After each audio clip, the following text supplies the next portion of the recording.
Hi, my name is TPSE Perusall. I'm the Associate Director of Learning Design in the Teaching and Learning Lab at the Harvard Graduate School of Education. I'm going to talk to you about a social annotation tool called Perusall. Perusall is a great way for you to incorporate student to content, and student to instructor interactions into your course. It works well whether your course is face-to-face, fully online, asynchronous, or synchronous. It allows you to incorporate peer learning, help to build community, and give your students an opportunity to together make sense of their learning. Many times when you walk into the classroom, whether it be live or on campus, you don't yet know what questions your students have. You don't have an understanding of how they were thinking about the content, where their wonderings were, where there were themes across the entire class of misunderstandings. And students haven't had an opportunity to begin to make sense of the content before arriving in your class.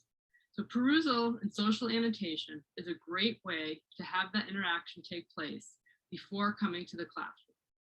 It also works well for homework assignments where students can ask clarifying questions, or if you use team assignments, students can collaboratively work through a project together. So next, I'm going to walk you through Perusall and Canvas and show you how you might incorporate it into one of your courses. Here you can see the student view. You'll note that there's a sentence that's highlighted in pink, and that sentence aligns with the question you see where it says, please read through the solution before class and indicate any clarifying questions. Perusall does note something as a question if you put a question mark at the end of it. In addition, you'll see that there is a space where you could enter a comment so that you could reply to a student, or in this case, if you wanted to reply to a faculty member, you could simply put your comment here.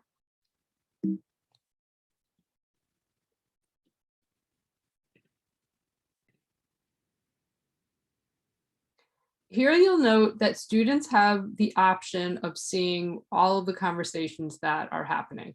So if the student clicks on this double chat sign on the right, they'll see a list of all of the different conversations that are going on. And then if they click on that specific conversation, for example, how might you do this?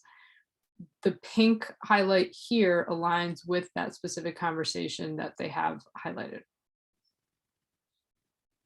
Another really nice feature of Perusall is the read aloud option, so that a student actually can use this option if they need it, either for accessibility reasons, or sometimes it's just beneficial for a student to be able to have that option.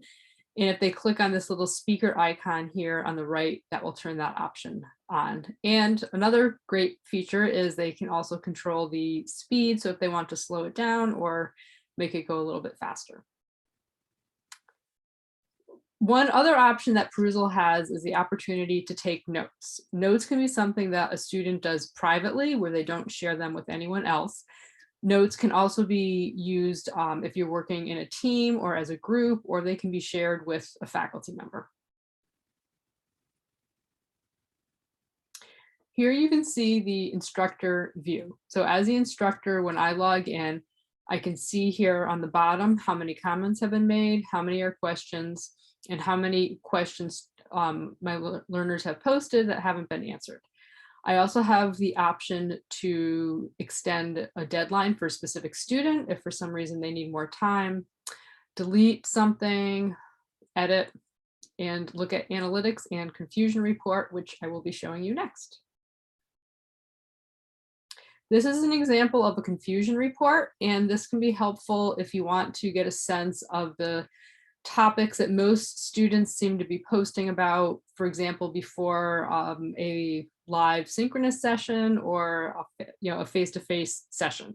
So you can actually go in, get a quick snapshot of what the students were talking about and where they were confused, and then know that you want to address those items in class.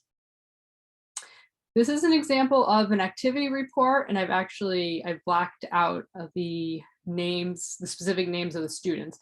but it does show you the viewing time, how much active reading time, the number of annotations they've made, upvotes they've made. And one thing I would caution you on is, as you're looking at this, when you look at viewing time, it doesn't really give you that granular knowledge of, what was the student actually doing while they were viewing.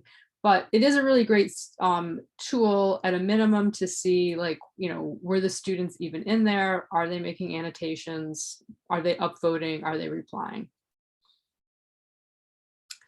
And this is another interesting tool. It's a heat map of student activity. And this can be helpful, I find, for planning purposes. It helps me see, when are my students actually in there doing the work?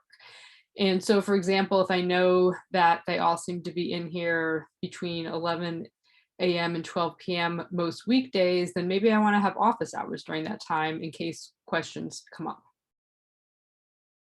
And finally, Perusall has a number of really great resources with information on how to set up your assignments in Canvas, specific steps on how to create the confusion report, how to upload assignments, and lots of other information.